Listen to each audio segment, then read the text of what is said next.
Hello students, now we are going to continue about the structure of muscle fiber.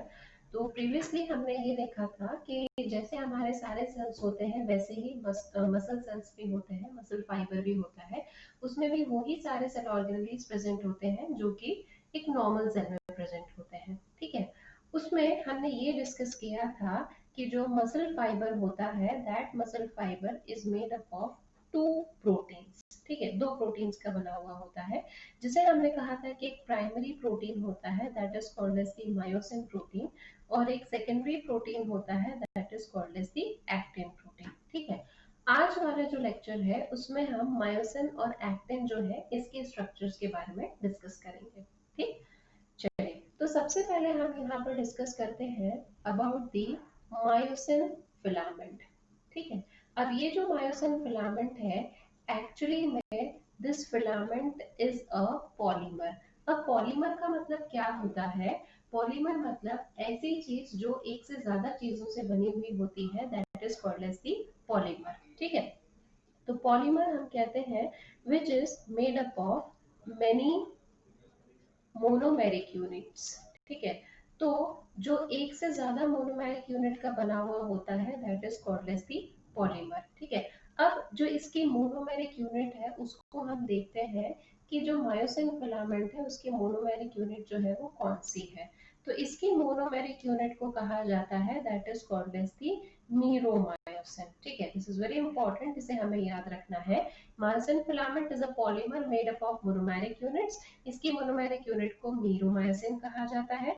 Meromyosin जो है वो दो चीजों से मिलकर बना होता है, one is called as tail and another one is called as the head.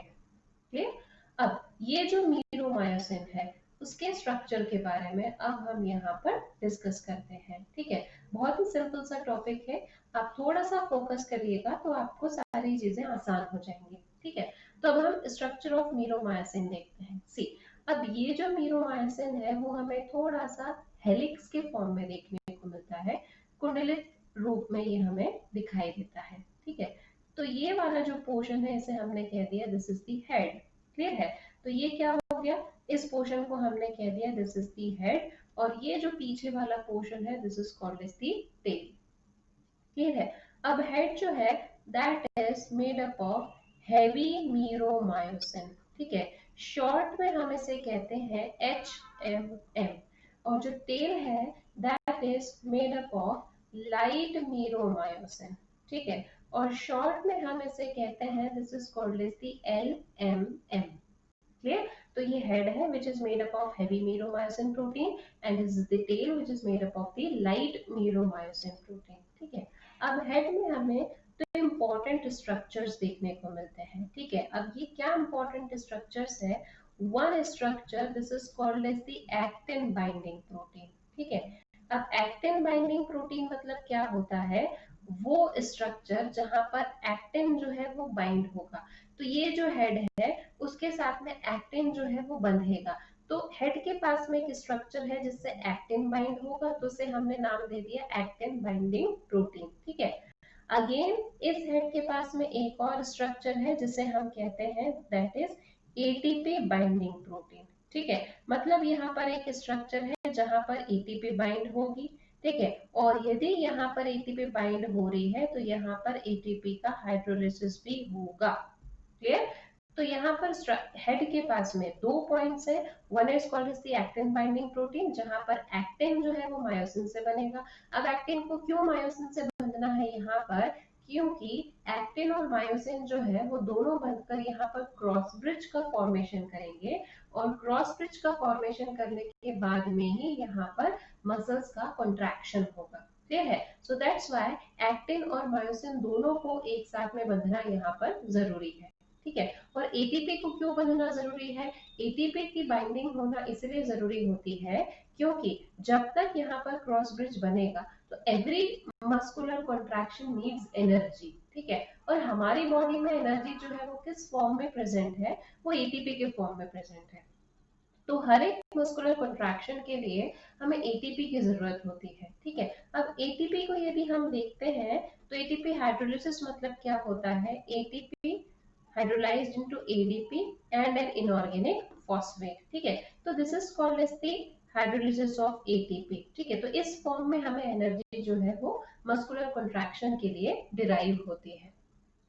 Clear. अब यहाँ पर एक और चीज हमें देखना है। जब हम स्ट्रक्चर डिस्कस कर रहे थे मसल फाइबर का, तब उस मसल फाइबर के स्ट्रक्चर में हमने एक और पॉइंट डिस्कस किया था, that was the M line. Clear है। अब एम लाइन कैसे बनाता है, वहां पर जो मीरोमायोसिन है, ठीक है, this is called as the meromyosin, ठीक है।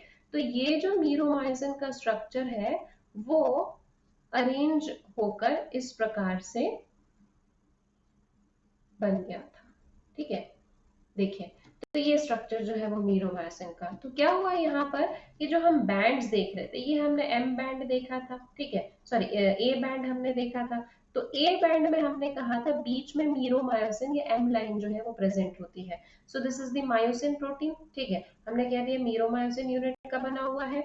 तो ये एक मीरोमायोसिन है, दिस इज अनदर मीरोमायोसिन। तो दोनों का टेल वाला जो पोर्शन है वो एक पॉइंट पर आकर मर्ज हो गया है, ठीक है। अगेन यहाँ पर हम एक और मीरोमायोसिन को ड्रॉ कर देंगे, ठीक है। तो हमने यहाँ पर क्या कहा कि यहाँ पर भी दोनों का जो टेल वाला पोर्शन है वो एक पॉइंट पर आकर मर्ज हो गया है। तो दोनों मीरोमायोसिन, जितने भी मीरोमायोसिन यहाँ पर प्रेजेंट होंगे, सबका जो टेल वाला पोर्शन है वो एक पॉइंट पर आकर मीट हो जाएगा, and this will be called as the M line. Clear. तो इसलिए हमने कहा था कि एम लाइन क्या है, this is the dense structure of myosin, ठीक है। जहां पर मायोसिन डेंसली अक्यूमुलेट हो जाता है, उस पॉइंट को कहा जाता है, that is called as the M line, ठीक है। और अभी हमें क्या समझ में आया कि dense structure of actually it is meromyosin, ये मीरोमायोसिन का एक्चुअल में डेंस स्ट्रक्चर है, तो इसीलिए हम इसे एम लाइन कहते हैं। क्लियर। नाउ अब जो सेकेंड वाला प्रोटीन है उसके बारे में हम डिस्कस करते हैं, that is called as the actin filament या एक्टिन प्रोटीन, ठीक है। तो हम इसे कहते हैं, this is actually called as the secondary contractile protein, ठीक है। अब कॉन्ट्रेक्टाइल प्रोटीन हमने क्यों बोल दिया इसको, ठीक है। ये वाला जो स्ट्रक्चर है, दिस इज ये वाला जो प्रोटीन है, this is also called as the contractile protein. This is actually called as primary contractile protein. तो जो प्रोटीन मस्कुलर कॉन्ट्रैक्शन में, मसल्स के कॉन्ट्रैक्शन में हेल्प कर रहा है, उसको हम बोलेंगे कॉन्ट्रेक्टाइल प्रोटीन। ये प्राइमरीली हेल्प कर रहा है और ये सेकेंडरी हेल्प कर रहा है, ठीक है। Actin filament, this is also a polymer, ये भी एक प्रकार का पॉलीमर है। इसकी पॉलीमरिक यूनिट को बोला जाता है, this is called as the F actin, ठीक है। अब एफ एक्टिन का मतलब यहाँ पर क्या है, this is called as the filamentous actin, clear है। तो फिलामेंटस एक्टिन वो हमें इस प्रकार से चेन में देखने को मिलता है। अब ये जो एफ एक्टिन है, this is made up of monomeric unit, ठीक है। इसकी मोनोमेरिक जो यूनिट है उसको हम कहते हैं, this is called as the G actin. तो ये जो पूरा चेन है, this chain is called as the F actin. इस चेन में से यदि हम एक इंडिविजुअल यूनिट की बात कर रहे हैं, तो this individual unit is called as the G actin. Clear. अब ये इसका अरेंजमेंट कैसे होता है, देखिए। तो ये थोड़ा सा हेलिक्स के फॉर्म में ये भी अरेंज होता है, ये हमने बता दिया, this one is F actin, ठीक है। ये एक एफ एक्टिन हो गया है, और ये हमने बता दिया, this one is called as the second F actin, ठीक है। तो ये दूसरा एफ एक्टिन हो गया है।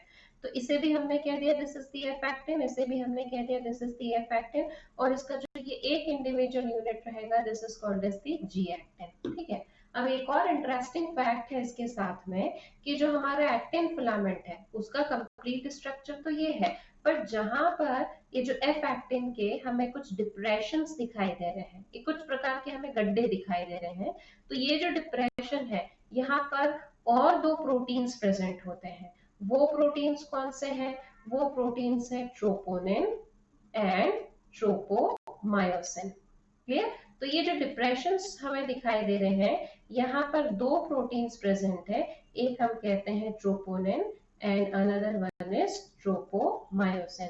अब ये ट्रोपोनिन और ट्रोपोमायोसिन जो है वो कहाँ पर हेल्प करते हैं, तो जब भी क्रॉस ब्रिज का फॉर्मेशन होता है, whenever there is the formation of cross bridge, then this troponin and tropomyosin will leave the active site of the actin, and वहां पर इस मायोसिन का हेड जो है वो आकर अटैच हो जाएगा।